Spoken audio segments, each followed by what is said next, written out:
Bismillah wassalatu wassalamu ala rasulillah amma ba'd.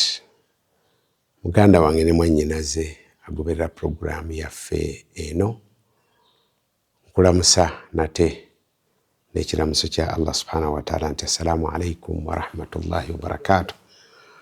Nkugamba nti nga bw'otunuulira enkomerero y'omwaka 2024 wetegekera 2025 nsaba Allah atutuuseeyo.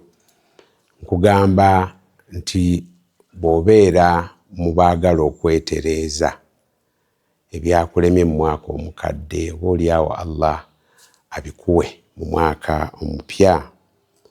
Nkugamba nti weewale amazambi, kubanga amazambi gavaako akabenje eri abantu ate bambi ne kakosa n'ebitonde bya Allah subhanahu wa ta'ala ebirala.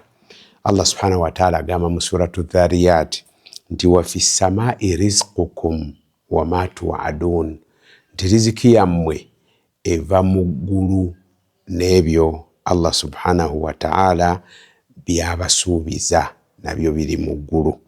Abavuunuzi bwe baali bavuunula ne bagamba nti riziki yammwe enkuba etonnya ng'eva mu ggulu ne mufuna ebibala n'ebimera ne bimera ne musanyuka ne mweyagala. Agamba nti wama tu'aduna n'ebyemusuubizibwa oluvannyuma nayo yejjana nayo eri mu ggulu.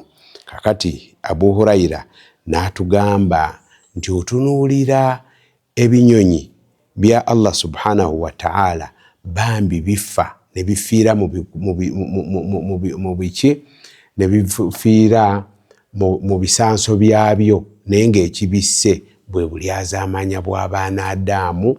Allah subhanahu wa ta'ala n'amma riziki n'agimma abantu n'ebinyonyi n'ebisolo nabyo ne bigenderamu. Mujahidu n'agamba nti ebisolo bituuka ekiseera ne bikolimira abaana Adamu ensi bw'ekeesa enkya ng'enkuba tekyatonnya, era nga byo bigamba nti enkuba tetonnya tubonaabona olw'ebyonoono by'abaana Adamu. Ikrima n'agamba nti ebisolo n'ebitambula ebyekulula ku nsi byonna bibonaabona ne bituuka n'okugamba nti muni'na al-qatra bidhunubi bani Adam, nti tugaaniddwa tummiddwa enkuba olw'amazambi g'abaana Adamu. Njagala nfundikire ne aya eno eri mu suratu Rum aya 41.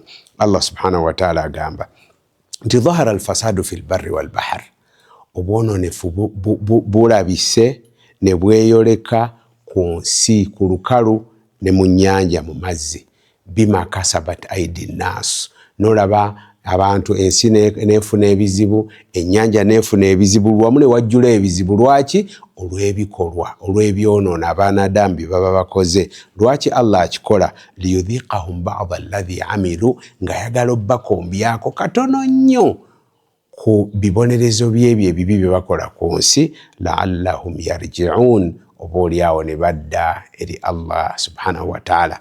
Abamanyi bagamba nga bavunula aya eyo nti Katonda buli abantu we baddamu ne bakola ezzambi nga naye aleetayo ekibonerezo, nga bakola ezzambi ng'aleeta ekibonerezo ekinene ekikisinga, basobole okubeera nti nno badda gy'ali. Kale nkugamba nti ng'otunuulira okumalako omwaka 2024 weewale amazambi, oyingira 25 ng'oli muddu wa Allah ow'enjawulo biidhinillahi, yeteeseteese okumugondera n'okukola ebirungi. Walhamdulillahi rabbil alamin.